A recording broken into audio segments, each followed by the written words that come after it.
What is going on, Diesel Nation? We're excited to have you guys with us today on the Diesel Podcast. Today I'm going to be chatting with Dave from Nitrous Outlet and asking him some questions about nitrous kits, their controllers, their business, their involvement in diesel, and just get an overview of how we can make more power with our trucks. Before we get to it, though, I want to remind you guys to take advantage of 20% off at Kershaw Knives. We appreciate their support as a sponsor of the podcast, and just use code DIESEL20 at kershaw.kiausa.com. You get 20% off site-wide. You guys have been showing me a lot of pictures and letting me know the kind of gear you guys have been getting, so we appreciate you guys supporting our sponsors who help support the podcast, help us do what we do.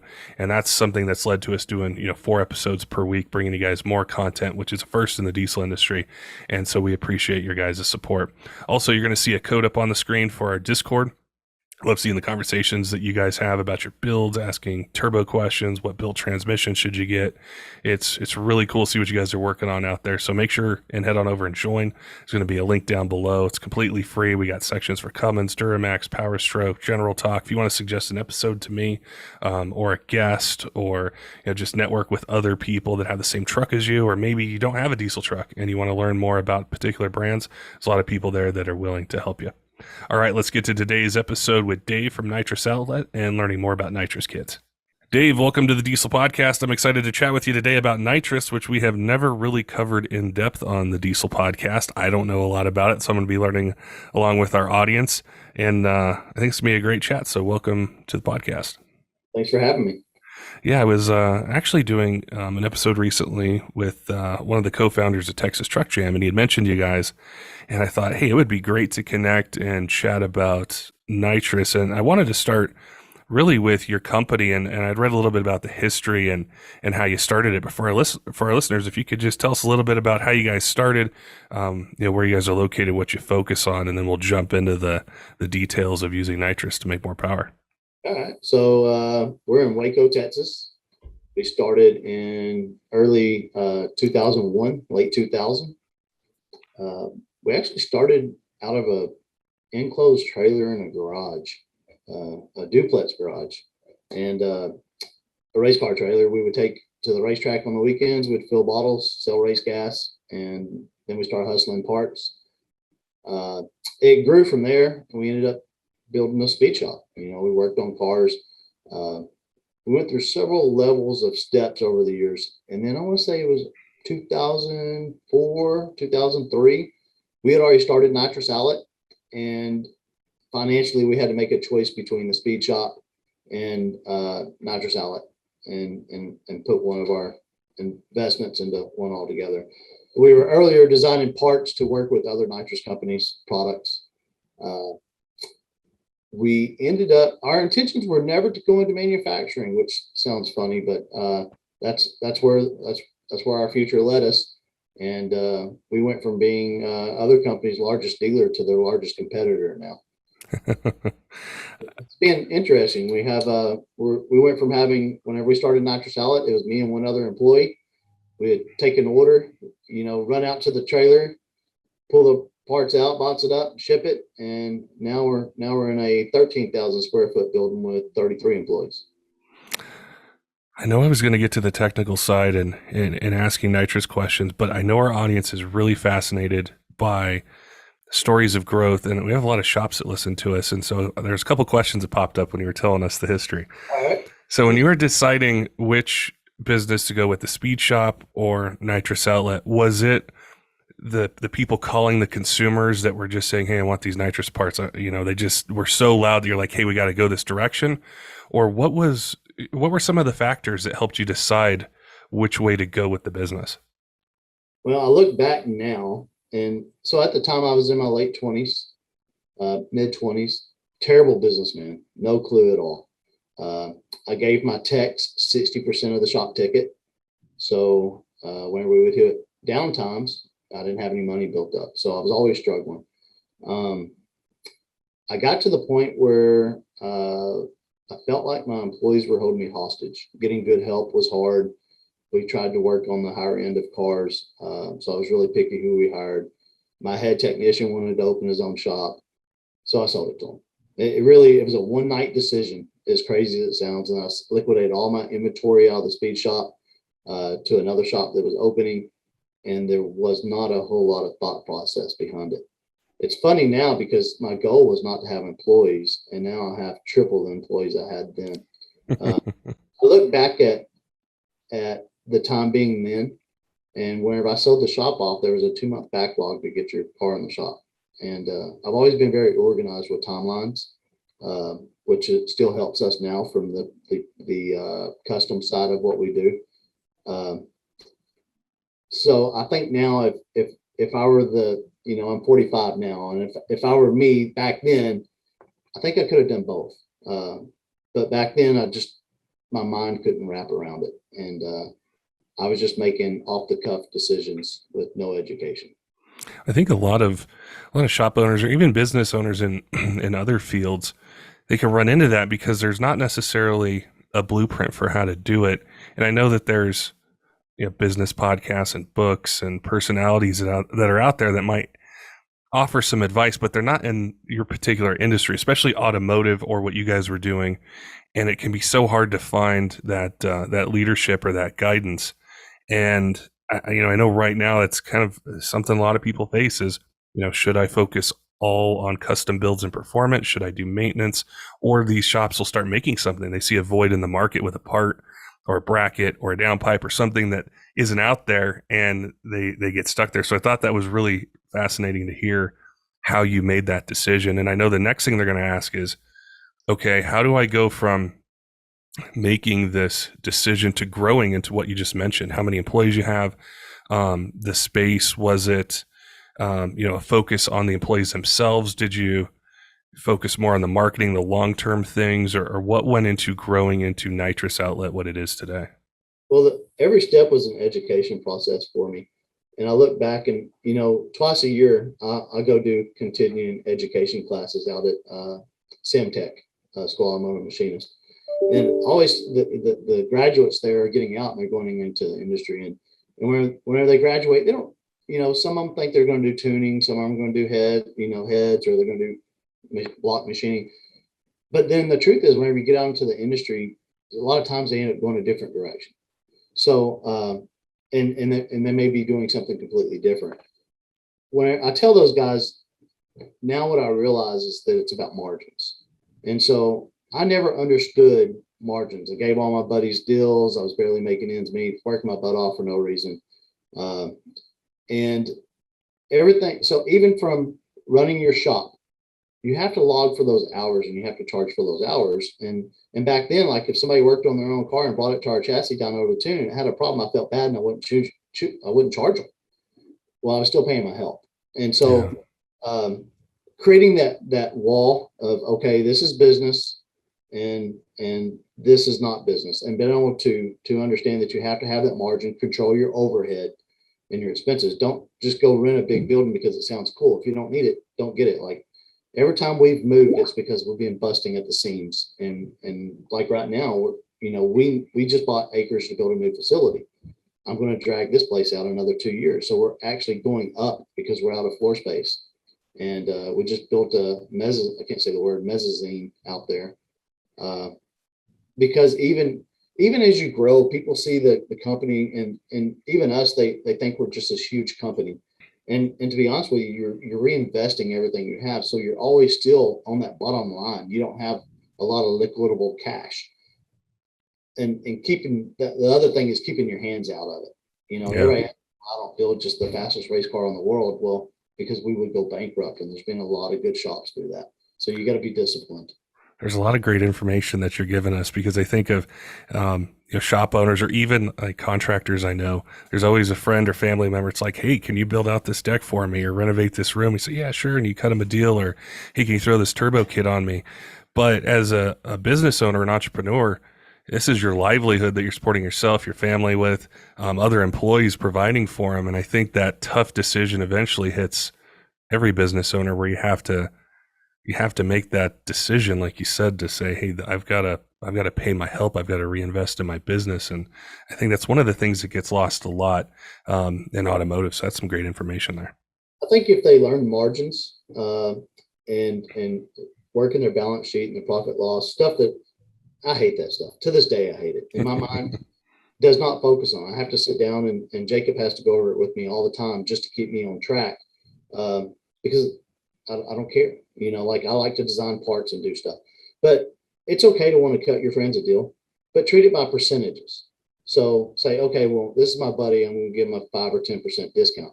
You're still giving him a buddy deal. If he's going to pay full tilt somewhere else, you can't go to his job and say, hey, I really need this. So can you work for free for this hour or work for half? Because that's not how it works. Well, that's basically what they're asking you to do at that point. And if you think about it from that process, and relieve yourself of the stuff that's not making money and get over into the stuff that makes money, you'll have a better quality of life. It sounds like that's a really key component of what you've learned and do now is you like the creative side and designing parts and thinking long term, say about the market and what people want, and being able to trust others who you can depend on for the numbers, the budgets, the day-to-day things, and maximizing not just your potential, but then also the potential of the people that work there and how they work for the company. Absolutely. The company is only as good as the team that's working there. I'm just the leader of the ship, and so in all reality, my talent is finding people with much better talent than I have to accomplish the things we do. And it takes the team effort all the way from marketing to sales to getting the right product out the door. The R&D team. I mean, there's a lot of moving parts behind the scene to maneuver things at the rate that we're maneuvering it. And I think about the word team, I think of, well, sports and then also racing. And I know that I had a lot of guests on the podcast over 6 years that run Nitrous. They're competitive at the track. And when we were thinking about this episode, I thought I want to ask Dave, what are not necessarily the basics, because we all know what nitrous, we know it makes more power, but we don't necessarily know how can I use it for my Cummins, Duramax, Power Stroke, street truck, something I'm taking to the track. So I wanted to ask you, if I called up and, say I have a diesel, upgraded turbo, injectors, transmission, fuel system, and I'm thinking about running a nitrous kit, what kind of questions would one of the sales guys ask me to be able to set me up with the right thing for my application? First thing, they're going to ask you your combination of parts. We're going to make sure, obviously, you got enough injector and got enough pump. A diesel is really unique. It's not like a gas vehicle. With a gas vehicle, they're really easy to blow up if you overput too much nitrous in it. With a diesel application, we're just thinning out the fuel. The fuel is what makes power. We're just burning it. So by putting the nitrous in there, it's 2 parts oxygen, 1 part nitrogen. The oxygen is allowing us to burn that fuel to make more power. Generally, with a diesel, it's just if you over put the oxygen in there, it's just going to die. Now, your downside is going to be: are we going to lift the heads? All the different applications. Each application has its own weak points. Whether it's a transmission or whatever it may be, and it's really helpful when our techs know those combinations, so that we're always pushing them to learn. And there's some stuff, there's certain areas that we're not real knowledgeable at, and so we may have to research it. But it's to find that answer. Our job is to take the end user and say, okay, well, you can do this with it, you can do this with it. And it's the great thing about adding nitrous to the diesel application is it's going to help it spool faster. It's just going to put a better quality air molecule in it. And whenever you really think about air, that's really what we're doing. It's to burn more fuel. And a lot of the stuff, whenever you're putting the nitrous in there, it's just making everything respond better because it's a better quality air inside of it. Yeah, there's so many different combinations of parts and fueling and tuning, and each particular truck's different. Like the guest we had on from Texas Truck Jam, like his 6.4 Power Stroke set up completely different than the next guy who may call with a 5.9 or somebody with an LB7 with a built engine. And so I imagine there's so many different combinations. It really helps to understand what the customer is, how they're going to use it, to be able to tailor something for them. And something I always get confused about, or I don't even know, so it's not even confusion because I'm ignorant about it, is I hear people talk about different jet sizes and different things like that. What, if you were to walk us through just the basics of a nitrous kit, how would you explain it to somebody who's a complete novice to understand a little bit more? Well, so when you think about a nitrous system, it's mostly mechanical. got a little bit of electrical involved, but it's mostly mechanical. You're going to have a nitrous bottle that stores the nitrous. You're going to have a hose that goes from the nitrous bottle up to a solenoid. And then from the solenoid, you're going to have a hose to a nozzle, or like our inner spooler that welds into the piping. And we're going to spray into the air intake that's going into the engine. It's going to cool your air temps. It's going to make the turbo spool faster. We can control it with several ways. We can control it with a pressure switch, so that it only comes on at X amount of boost, or it shuts off at X amount of boost. Maybe we just want to spool it up and then shut it off. You can do that with a simple hop switch. The other thing is to use like our nitrous controller, which is our ProMax. And the ProMax is nice. So you got your entry level guy that maybe just wants to add a little bit of performance, Yeah. drives it to work every day, and then on the weekends he wants to go play and run a little faster, and maybe his budget isn't as big as everybody else. We can do it with a simple hop switch. All right. But then you get the guys who are like, okay, I really want to put some nitrous in this thing. I want to go faster. I want to make more power, but I need better control. So we go to a nitrous controller like the ProMax, and the ProMax is unique in that in the way that we can, instead of just turning all the nitrous on at one time, we can control how the nitrous is introduced into the system, whether it's by RPM or boost, time. So we can ramp it up instead of just being all on at once. Another thing we can do is we can also ramp it out. So we can come in and we can turn it on, get the truck moving, and then just kind of back the nitrous back out of it. So there's so many ways of controlling it, that it can kind of, you can kind of feature it to the different applications and the different customers' needs. So it's really important that our tech, when they call, nitrous systems are, it's not like calling and ordering a fuel fitting. It requires a lot of tech on our side, and the end user is only going to be as successful as the company he's working with that can feed him down the right path and the right knowledge. And so my techs have been trained to flat out tell people, you're going to blow that up. Whenever they're just doing it wrong and they don't want to hear it, we just tell them the truth. And it's amazing how they go from, I don't really care if I blow it up. They're sitting there telling you it's their daily driver and they can't afford to do it right. And it's like, look, I'm listening to you and you're telling me you drive this to work every day. How are you going to afford to put a motor in it if you can't afford to do it right? Let's just not do it. And it's amazing how they kind of back up. Sometimes that might cost you a sell, but that guy's going to look back and go like, I talked to Dave and he actually told me the right thing and I didn't tear it up. Maybe he gets off the phone with you and he calls Joe Blow down the road and they go ahead and take his $300 and he goes and blows it up. At least he's going to remember that you did not take his credit card and you told him the right way to do it. So our staff is really trained for the customer service side of it before the sale and after the sale. That's really important because I've seen through my history in the diesel side is somebody will put something together and then I've seen the truck, getting towed away and, gets to the shop, they pull the head off and there's melted pistons and everything else. And they're looking at, $10,000 to $15,000. So I think being able to rely and just be told if I'm not doing it right, or I shouldn't do this, for how my truck's built, that's really important. And especially as you were mentioning the controller, and my mind was just going all these different directions. I can have it come on with RPM or boost or what, all these different sides of it. So it's really technical and really exciting. But I think that provides the truck owner the ability to really dial in their setup if they want to do it at the track to be able to get the fastest time, their personal best, whatever they might be doing there at the drag strip. And that's the thing too, is you're tuning. I think a lot of people will realize for the average application, they really don't need a whole lot of nitrous. It just needs a little to accomplish what you're getting. And I think that the thing that's different with nitrous is because of the jet. So we missed that part. The jet is what restricts how much nitrous goes into the motor. And I actually have one right here. This is, I don't know if you can see that. Yeah. It's got an orifice through it, right? And so that little thing right there is a $5 part, and it does the biggest job in the entire system. And it is so easy to put a bigger one in. So it's a whole lot harder to put a bigger turbo on or something like that. But so a lot of people will get greedy in the fact of go, well, that was fun. Let's do more. So understanding what your combination can take and being disciplined with what you're doing and not being greedy is really important.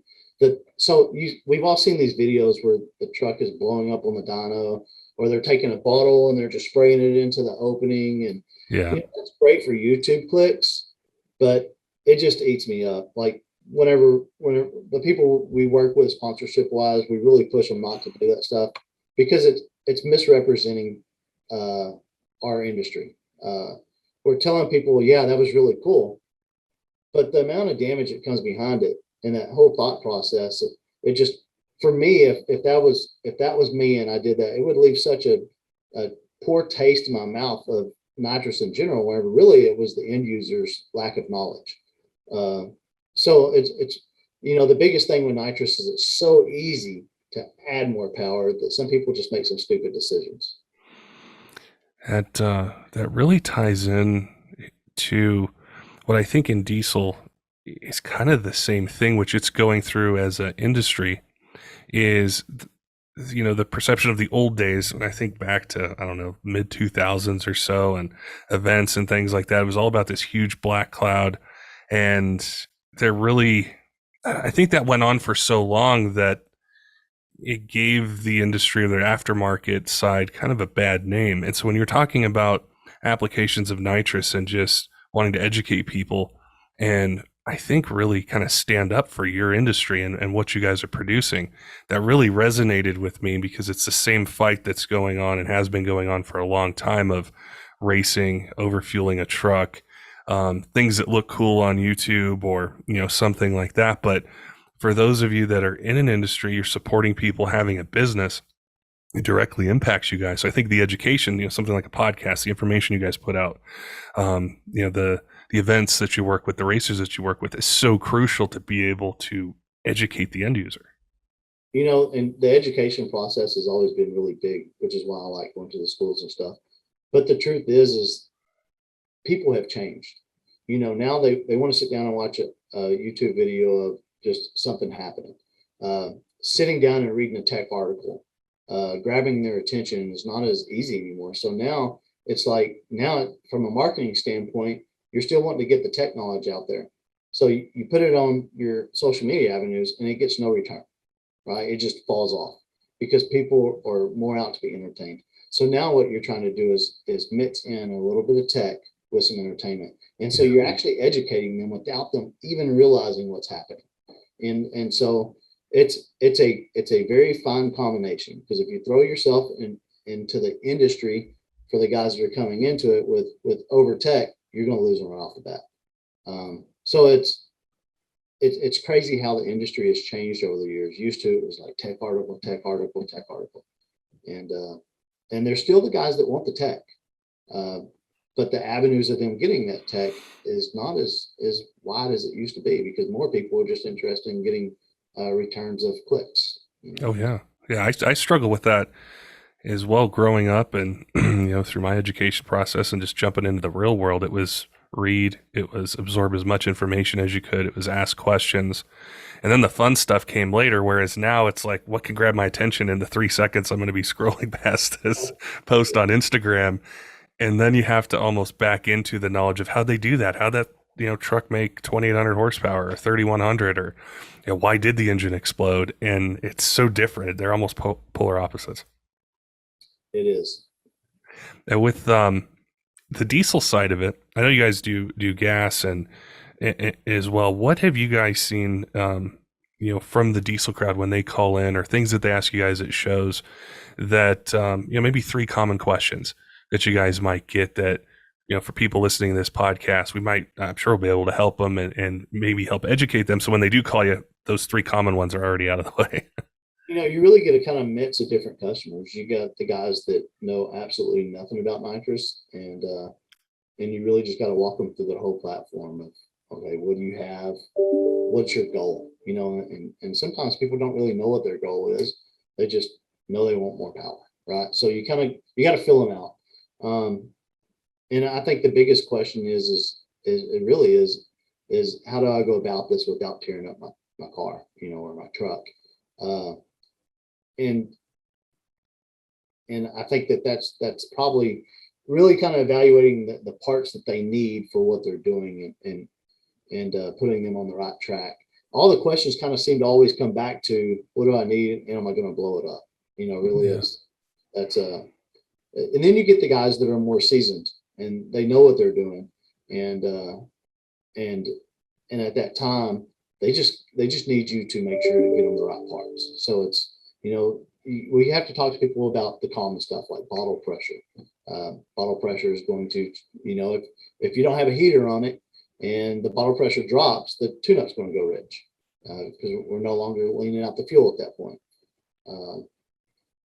I don't know if I just answered your question all around it. You really did, because I was thinking back to a time when I had a truck, and I'd done the injectors, the transmission, the turbo, everything that I could afford to put into it. And I'd go to test and tunes and race all the time. There was another guy there with a Fummins, and we had very similar setups, and I kept hitting this roadblock of the time I could run in the quarter mile. I probably did it 50 times, and I couldn't get past this time. I wanted to run in the 11s, and I was within 2 or 3 tenths of it. No matter what I did with a PCS transmission controller, no matter what I did with EFI Live, I just couldn't get past it. And he went out one day and he hooked up nitrous, and he ran like an 11.4. And I remember I thought, I would love to do that, but I don't know enough about it to be able to do it. But that would have got me 5-6 tenths of a second faster. So I think the expertise and the knowledge that you guys have, that would have made me more comfortable at that time to say, I want to do this. This is how I'm going to do it. I trust these guys. They've told me, what I should run, the different options I have for controlling it. Do I want to flip a switch, run a controller? And so that's what I think somebody in that similar position listening to us today chat is going to think about is there are options. There's a place I can reach out to and ask questions and not be stuck at that number that I was stuck at for so long.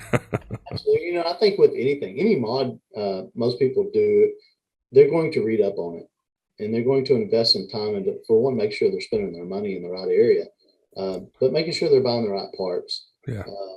And then how to go about installing them and tuning them. Some people just take it to a shop, but the guys that are really doing it themselves, nitrous is no different than anything else. You really kind of need to sit down, and you're going to get people that give you bad advice. You're going to get people that give you good advice. Unfortunately, you're going to have to be able to determine what makes more sense. So everybody's got their opinion. And so I've always treated this process of elimination. Kind of sit, and some people have nothing better to do other than give advice on the internet, and they're like the worst people to be giving advice. And we've all read those people, and then people are like, oh, so-and-so is great, and he knows everything. And really, the guy sitting in his boxers and he's never worked on anything in his life, but he's repeating what he's read on the internet. Those are the guys you really got to stay away from, and they're hard to weed out. So I also think that once you find somebody you're going to utilize for advice, you need to stick with them, and don't take advice from here and from there and there, because it just ends up to be a mess at the end of the day. So invest time in learning what you're doing before study it before you move forward with it. I know that there's going to be people that are listening that I know there's a lot of builds going on right now. I read messages from our listeners all the time, and we've had them pop up, I want over nitrous. Can you guys get a guest on to talk about it? Or, they ask me what I think, and I'm like, I have no idea. Let me see. Let me get an expert on. What's the best way for people to reach out to Nitrous Outlet and be able to chat with you guys, explain their setup, get the right setup they need for their application, and trust you guys with their build and just make an extra power? We got so many avenues of getting in touch with us, all the way from going to our website at nitrousoutlet.com. You can click on the live help advisor, and literally that's our tech guy right there talking to you while he's taking calls. So you can go that route. You can go through Facebook messages. What's the other avenues? Instagram, Twitter, and it's all what? Nitrous Outlet? Yes. All right. And then what is our tech email? Tech support at nitrousoutlet.com. See, I always got Rudy. So it's tech support at nitrousoutlet.com is another great way, because let's say like you're not working a job where you can sit in front and deal with people during work hours, right? Well, you can send that email to our tech support at nitrousoutlet.com, and when they come, they can respond, and you can read it whenever you need to. Or you can go to our Facebook tech page, which is Nitrous Tech. And so that Nitrous Tech, that's actually us working it. But what's unique about that is we don't police it like a lot of Facebook pages do. I mean, you'll even see our competitors in there posting. We don't want it to be a one-sided message. So people are able to go in there and talk with other users, and they're able to freely give their opinion without getting their hands slapped because they're trying to push a certain perspective. So we're pretty fair over there, and we did that just for that whole reason. It just opens up the amount of help. You know, it's Saturday night, and no one at Nitrous Outlet's on Facebook, right? Odds are some other racer or performance guys will be there, and you're trying to figure out what wire to hook to, and you need to know right now. Somebody's going to answer that question. That's a really good resource, and I think this episode, there's so many different topics that we could have went into other than nitrous, but it really got me excited learning about your brand, how you guys approach business, helping racers, helping people that want to make more power. So it was a real pleasure to chat with you today, Dave. I look forward, I learned a bit, and I know if that's who doesn't want more power? I'm sure I'm going to be calling you guys someday for something, but it's just cool to know I have a resource to lean on to be able to ask these questions. So I appreciate your time this morning, and we'll definitely be in touch. And any follow-up questions I see from our audience, I'll reach out to you guys and make sure and help connect you guys and get them some answers. Yeah, and we'd always be willing to come back again. So anytime you get up a list of questions you want to hit me with, I'm free. Don't forget, Diesel fans, make sure and head on over to kershaw.kiausa.com. You can save 20% with code diesel20. Great way to get some upgraded gear for everyday carry, hunting, fishing, around the house, at work. I've seen a lot of the products and upgrades you guys have gotten, so we appreciate the support. Supporting our sponsors helps us, and we appreciate that. And there's so many cool things they have there for any budget, really. I'm always on their website looking at stuff, and no matter what, whether you want entry level, something, more of a collector, want something more specialized, we've got a ton of choices for you. Also want to give a shout out to some of our Patreon supporters: Texas Diesel Supply, Wrights Diesel Services, Kaleb, Tyler of 23 Diesel. We appreciate you guys' support. All of our Patreons, all of you guys that subscribe on YouTube, Facebook, Instagram, Discord, you guys keep us going, and there's so much information that we know you guys want. That's why we went to 4 episodes per week. It's keeping us busy, and there's a lot of cool shows that we have planned for you. So we wanted to thank you guys for the support over the years, and look forward to bringing you more episodes to help your truck run better. Until next time, keep the shiny side up.